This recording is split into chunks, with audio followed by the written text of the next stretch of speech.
When I started transitioning, all my relationships kind of vanished into dust.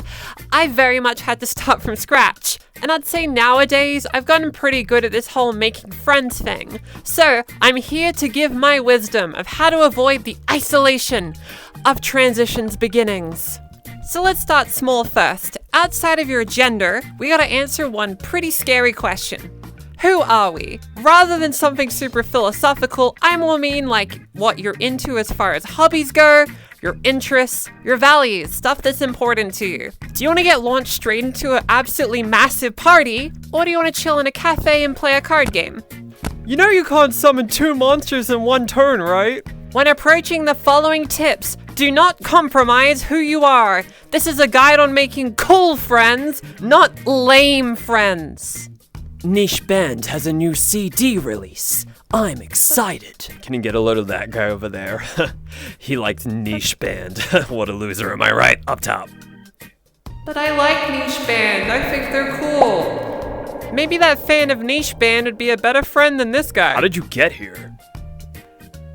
How did you? If you haven't found your people yet, sometimes the best thing to do first to overcome isolation is to allow yourself to go do stuff on your own anyway. The confidence you'll slowly gain from this is super important. You might meet people organically through this, you might not. The important thing is going out and doing something fun. I really like going to restaurants on my own, dining in, and really taking in the food. I do this a lot. Sure, maybe I'm in a TikTok where it says something like, "This girl is sitting all alone on the restaurant. Did her boyfriend stood her up?" Look, here's the real weird one. You're enjoying a nice burger and this person's filming a stranger for views. Not you. Go to karaoke on your own. Screw it, why not? A nice park, a nice beach. Just find somewhere cool to occupy and exist. Spending all day, every day in one position at all times is really bad for our mood, our long-term memory, and a bunch of other health effects. Have a nice stretch. Do it. Even if you don't make friends doing this stuff, you'll have stuff to talk about when you do.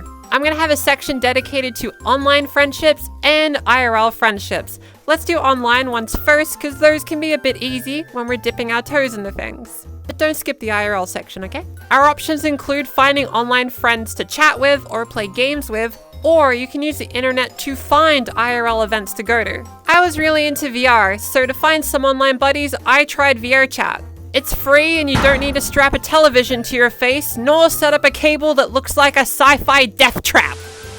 言語を勉強するのが興味がありますなので、日本語を勉強するワードに友達を作りましたね。There's also lots of dance parties in VR, which are super fun to get involved with. For seeking trans community in particular, I highly recommend the Trans Academy and VR chat.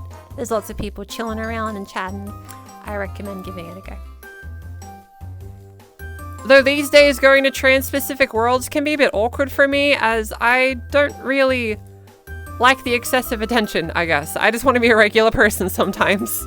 You don't have to play this specific video game. Find another thing you like, whether it's a game or an activity, and find friends through that thing's community. Though if your interests involve a community that's stereotyped as a little toxic, it might be a bit harder, but don't view it as impossible. You'll find your people. Okay, I'm not gonna sugarcoat it. IRL is kind of hard, but it's not impossible. One of the first things I did socially once I started transition, other than a retail job. Do you have a PS5? No. Can you check? I search for trans-specific groups, such as support groups or social groups. See if your local area, or local-ish area, has something like this, as this can be super important and very helpful. Universities also usually have LGBT clubs depending on where you are, so definitely give those a try. See if your local area has pride events. If it's a bit on the smaller side, still give it a go, because if you help them out, they'll blossom and become a bigger pride event. Here's some tips to break the ice. So now that you've gone to an event related to something you care about and think is cool, it's time to talk to someone. Nice try. So in starting a conversation, you have 2 primary goals. Get to know this person, get this person to know you. Don't know what to talk about? Maybe they're wearing something or doing something you can ask about. But what if they're not wearing anything you can comment on? Well, here's some suggestions. Hey, do you want to make friends with a stranger?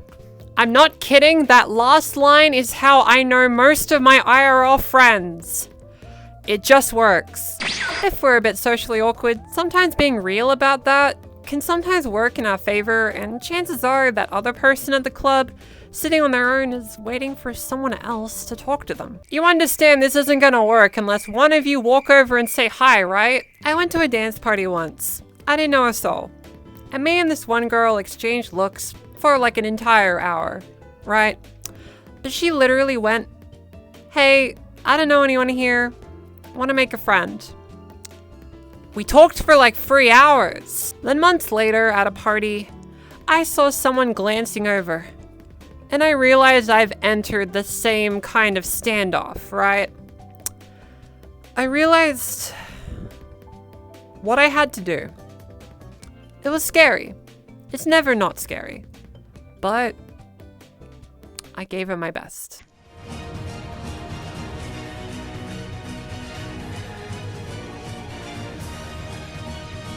I don't know anyone here, but want to make a friend? Wait, really? And then we talked for 3 hours. Isolation is hard. It's scary. But also understand it's kind of part of the system.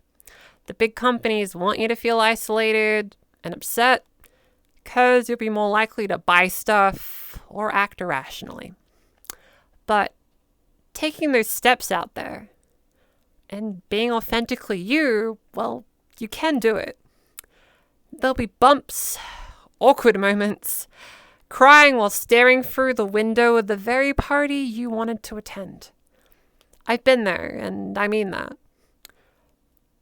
Each time you try to put yourself out there, you break more and more of your shell, and thus it becomes just a little bit easier. If you stumble, there's always the earth to catch you. It's just a matter of doing your best to get up and try again. It's hard. It's cruel. But the very people who may criticize these stumbles are the kinds of people who will never step outside themselves and will never get a chance to smell the roses. Good luck. I believe in you. And I mean that.